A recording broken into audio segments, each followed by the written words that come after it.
So hey guys what's up, welcome back to Study Tech. तो आज हम लोग पढ़ने वाले हैं विस्तस बुक का एक चैप्टर जिसका नाम है journey to the end of earth, written by Tishani Doshi. And इन्होंने अपने इस चैप्टर के माध्यम से, अपने इस राइटिंग के माध्यम से हमें बताया है कि जब वो एंटार्क्टिका गई थी तो वो क्या क्या एक्सपीरियंस की थी, उनको वहां पर से क्या क्या सीखने को मिला था। तो चलिए अब इस चैप्टर के एक्सप्लेनेशन की तरफ बढ़ते हैं। बट उससे पहले दोस्तों, अगर आप हमारे चैनल में न्यू हो तो प्लीज़ लाइक कर देना। एंड हाँ, अगर आपको ऐसे ही और एनिमेटेड वीडियोस चाहिए दूसरे चैप्टर्स की भी, तो आप हमारे चैनल को सब्सक्राइब कर सकते हो। तो चलिए इस चैप्टर के एक्सप्लेनेशन को स्टार्ट करते हैं। तो नैरेटर एक हाई स्कूल स्टूडेंट के ग्रुप के साथ एंटार्क्टिका के लिए निकल पड़ती है। एंड वो लोग एक बड़े से शिप में जाते हैं जो कि एक रशियन का सोल्जर वेसल था एंड उसका नाम था एकेडमिक सोकैस्की। वो हमें बताती है कि एंटार्क्टिका सबसे ड्राई, सबसे कोल्ड और सबसे विंडी कॉन्टिनेंट है हमारे पूरे वर्ल्ड में। तो उनकी जर्नी स्टार्ट होती है मद्रास से एंड उनकी जर्नी में total 6 check points, 3 water bodies जैसे कि Atlantic ocean, Indian ocean, Pacific ocean, तो वैसे 3 water bodies, 9 time zone and काफी सारे इकोस्फीयर्स रास्ते में आती है। तो इन सबको पार करके एंड टोटल 100 घंटों का ट्रैवलिंग करके वो अपने डेस्टिनेशन एंटार्क्टिका तक पहुंच जाती है। वहां पहुंच के उनको बहुत रिलीफ मिलता है, उनको ये अच्छा लगता है कि हाँ फाइनली वो अपने डेस्टिनेशन में पहुंच गई है। देन फिर वो उस कॉन्टिनेंट एंटार्क्टिका के आइसोलेशन के बारे में सोचती है कि वो कितना प्रोमिनेंट है। एंड इसके बाद वो हिस्टोरिक टाइम के बारे में भी सोचती है जब इंडिया और एंटार्क्टिका दोनों सेम लैंडमास के पार्ट थे। एंड कॉन्टिनेंटल ड्रिफ्ट से पहले ये जितने भी कॉन्टिनेंट्स है, टोटल 7 कॉन्टिनेंट्स, ये सब एक लैंडमास के पार्ट थे। फिर ऑथर हमें हिस्ट्री के बारे में बताती है। वो हमें बताती है कि अप्रॉक्स 650 मिलियन ईयर्स पहले एक गोंडवाना नाम का एक सुपर कॉन्टिनेंट होता था जिसमें आज के टाइम के बहुत सारे कॉन्टिनेंट्स आते थे जैसे कि अफ्रीका, एंटार्क्टिका, एशिया। एंड क्योंकि ये 650 मिलियन ईयर्स पहले की बात है तो ऑफ कोर्स ह्यूमंस तो थे नहीं और ना ही ह्यूमन सिविलाइजेशन था। एंड उस टाइम पे काफी सारे फ्लोराज एंड फौनास की वैरायटी हुआ करती थी, मतलब कि तरह तरह के पेड़, तरह तरह के जानवर जो आज के टाइम पे एक्सटिंक्ट हो चुके हैं। तो तकरीबन 500 मिलियन ईयर्स तक ये गोंडवाना लैंड ऐसे ही थ्राइव करते रहा, ऐसे ही ग्रो करते रहा। एंड उसके बाद जब डायनासोर्स पूरी तरीके से अर्थ से गायब हो गए, एक्सटिंक्ट हो गए एंड मैमल्स इवॉल्व करने लगे, तो उस टाइम पे गोंडवाना आइलैंड टूटा एंड फिर अलग अलग कॉन्टिनेंट्स में बढ़ गया। वो एक दूसरे से सेपरेट होते गए, सेपरेट होने लगे एंड एक अलग ही शेप बना लिया जैसे कि अभी हम मॉडर्न वर्ल्ड में देख सकते हैं। इसके बाद ऑथर हमें बताती है कि एंटार्क्टिका विजिट करने से हमें अपने हिस्ट्री के बारे में पता चलता है, क्योंकि एक टाइम पर ये सारे कॉन्टिनेंट सिर्फ एक ही लैंडमास के पार्ट हुआ करते थे। एंड इससे हमको ये भी समझ में आता है कि जो क्वाड्रिलियन फोल्ड्स थे and pre Cambrian granite shields, तो उसकी क्या सिग्निफिकेंस है, उसकी क्या इंपॉर्टेंस है।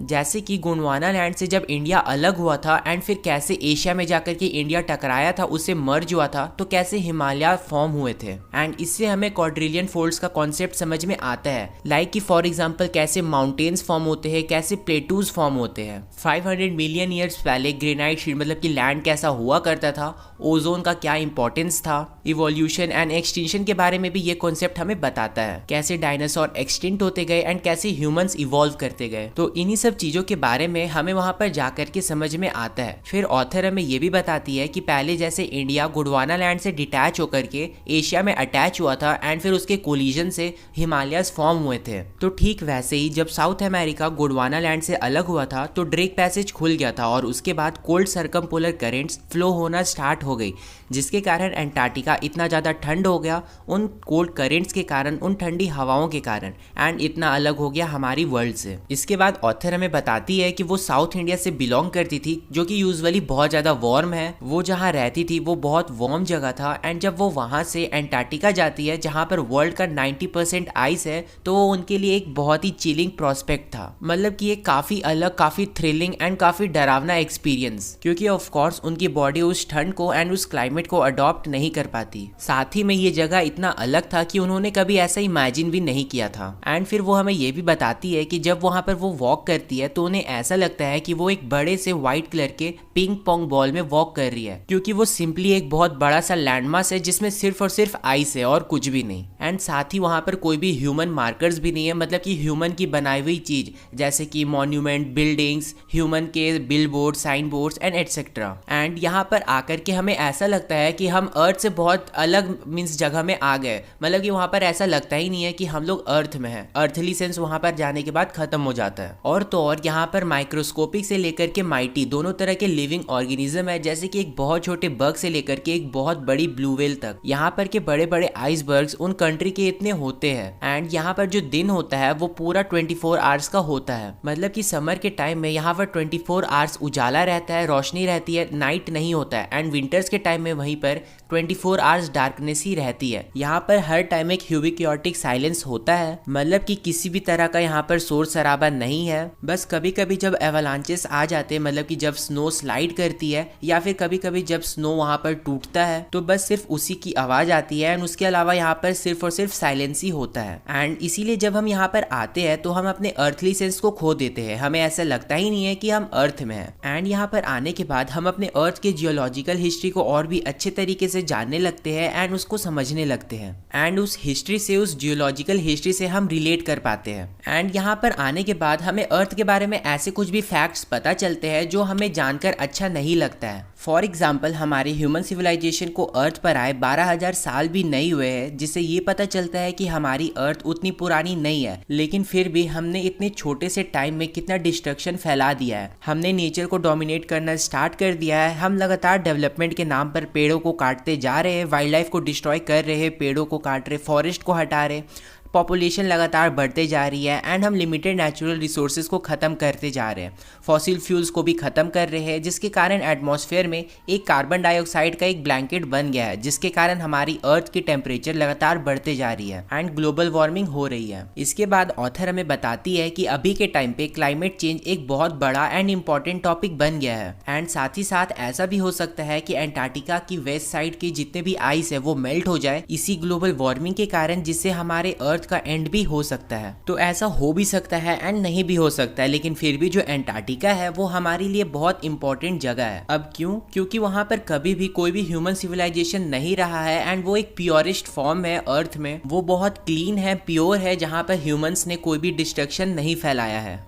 एंड क्योंकि पहले के टाइम में काफी सारे कॉन्टिनेंट्स एक ही लैंडमास के पार्ट हुआ करती थी, तो एंटार्क्टिका भी उन्हीं में से एक कॉन्टिनेंट थी। एंड यहाँ पर 500 मिलियन ईयर्स पहले के कार्बन रिकॉर्ड्स अभी भी उन आइस के नीचे दबी हुई है। एंड क्योंकि ह्यूमंस ने यहाँ पर कोई भी डिस्ट्रक्शन अपना नहीं फैलाया है, कुछ भी छेड़छाड़ नहीं किया है नेचर से यहाँ पर, तो वो कार्बन रिकॉर्ड्स आज भी वहाँ पर मौजूद है एंड सेफ है। एंड अगर हमें स्टडी करना है हमारे अर्थ के पास्ट, प्रेजेंट एंड फ्यूचर को, तो ये बेस्ट जगह होने वाला है, क्योंकि यहाँ पर आके हम अपने अर्थ के पास्ट के बारे में बहुत अच्छे से स्टडी कर सकते हैं, हमें बहुत डिटेल्स भी मिल सकता है उससे रिलेटेड। एंड हमें अपने प्रेजेंट के बारे में भी पता चलता है कि रियलिटी में अर्थ कैसा है विदाउट ह्यूमन डिस्ट्रक्शन। एंड फिर एट लास्ट हम यहाँ से अपने फ्यूचर के एनवायरमेंट को बहुत अच्छे से प्रेडिक्ट भी कर सकते हैं। इसके बाद ऑथर हमें उस प्रोग्राम के बारे में बताती है जिसके माध्यम से, जिसके थ्रू वो यहाँ तक आ पाई है। तो इस प्रोग्राम का नाम था स्टूडेंट ऑन आइस। एंड वो जिस शिप में ट्रैवल किए थे, जिस शिप से आए थे एंड गए थे, उसका नाम था एकेडमिक सोकाल्स्की, जैसा कि मैंने आपको पहले भी बताया था। एंड ये प्रोग्राम पिछले 1 नहीं 2 नहीं बल्कि 6 सालों से चलते आ रहा है। एंड इसको लीड कौन कर रहा है? तो इसको लीड कर रहे हैं मिस्टर जियोफ ग्रीन, जो कि पहले सेलिब्रिटीज एंड सिर्फ रिच लोगों को यहाँ तक लाते थे,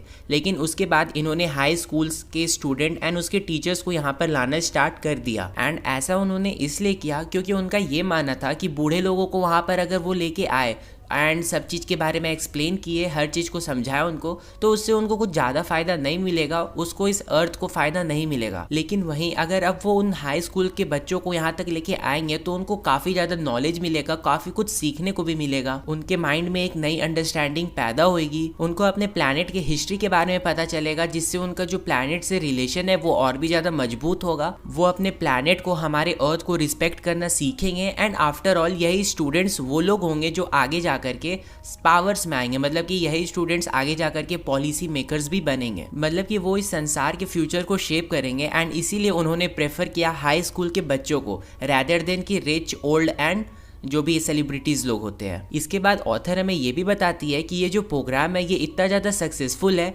एंड ये सक्सेसफुल इसलिए भी है क्योंकि ये बहुत ज़्यादा इन्फ्लुएंस करती है उन बच्चों को, उन लोगों को जो यहाँ पर विजिट करते हैं। क्योंकि ये बच्चे जब ये देखते हैं अपनी आंखों से कि ग्लेशियर कैसे मेल्ट हो रहा है, ग्लेशियर कैसे टूट रहा है, तो वो बहुत अच्छे से समझते हैं एंड वो ये भी डिसाइड करते हैं कि हाँ उसको बचाने की जरूरत है। अब साथ ही साथ उनको ये भी समझ में आ जाता है कि ग्लोबल वार्मिंग कितना बड़ा थ्रेट है। इसके बाद ऑथर हमें ये भी समझाती है कि एंटार्क्टिका का इकोसिस्टम काफी सिंपल है, वहाँ का बायोडाइवर्सिटी उतना वास्ट नहीं है, एंड इसीलिए हम यहाँ पर चेंजेस को भी ऑब्जर्व कर सकते हैं। हम यहाँ पर स्टडी कर सकते हैं कि कैसे छोटे छोटे चेंजेस आगे जाके बहुत बड़ी इन्वायरमेंटल चेंजेस कर सकती है। फिर इसके बाद वो इसको सपोर्ट करने के लिए इसका एग्जाम्पल भी देती है एक माइक्रोस्कोपिक फाइटोप्लैंक्टन्स के हेल्प से। तो ये बेसिकली एक सिंगल सेल्ड प्लांट्स होते हैं जो बेसिकली ओशियन के सरफेस में फ्लोट करते रहते हैं। तो ये बेसिकली फोटोसिंथेसिस के थ्रू एनर्जी को कार्बन में कन्वर्ट करते हैं, एंड ऐसे ही करके वो पूरी साउदर्न ओशियन के फूड चेन को सपोर्ट करती है। एंड फिर साइंटिस्ट हमें ये भी वार्न करते हैं कि अगर ओजोन लेयर ऐसे ही डिप्लीट करता रहा, ऐसे ही कम होते रहा, तो इसका सीधा सीधा असर फाइटोप्लैंक्टन्स में पड़ेगा। एंड इसके बाद ऑथर हमसे एक और इंसिडेंट शेयर करती है। तो होता क्या है कि जब वो वापस जा रही होती है, जब वो आर्टिक सर्कल से क्रॉस कर रही होती है, तो होता क्या है कि वहां पर जो उनका शिप था सोकाल्स्की, तो वो एक आइस के बड़े से टुकड़े में जाकर के फंस जाता है। एंड फिर शिप के कैप्टन ये डिसाइड करते हैं कि अब वो वापस से वहां पर टर्न लेंगे एंड नॉर्थ के डायरेक्शन में चले जाएंगे। पर इससे पहले कि वो वहां पर से जाएं, वो एक गैंग प्लैंक मतलब कि एक वुडन बोट के हेल्प से वहां पर मींस बड़े से शिप से नीचे उतरते हैं, एंड उस ओशियन पे मतलब कि ओशियन तो जम चुका था, तो उस बर्फ के टुकड़े पर उतरते हैं एंड वहां पर उसमें चलते हैं। तो वो बेसिकली एक 52 लोगों का ग्रुप था, एंड वो जिस आइस पे चलते हैं वो 1 मीटर थिक था, एंड उस आइस के टुकड़े के नीचे 180 मीटर्स तक सॉल्ट वाटर था, जिसमें काफी सारे marine animals and aquatic life थी, एंड वहां पर काफी सारे क्रब ईटर सील्स भी थे जो कि बर्फ में आराम कर रहे थे। फिर हमारी ऑथर हमको बताती है कि उन हाई स्कूल स्टूडेंट्स के साथ, उन टीनेजर्स के साथ रहना, वो भी 2 हफ्ते तक, उनके लिए एक काफी लाइफ चेंजिंग एक्सपीरियंस था। एंड फिर वो आगे ये भी बताती है कि जो एक्सपीरियंस इन हाई स्कूल के बच्चों ने लिया है यहाँ पर आकर के, जो कुछ भी इन्होंने सीखा है, तो वो नॉलेज और वो सीख हमारे इस प्लेनेट को बचाने में बहुत काम आएंगे। एंड अपने आइडिया से, अपने एक्शन से ये बच्चे जरूर हमारे वर्ल्ड को बचा सकते हैं, हमारे प्लेनेट को बचा सकते हैं।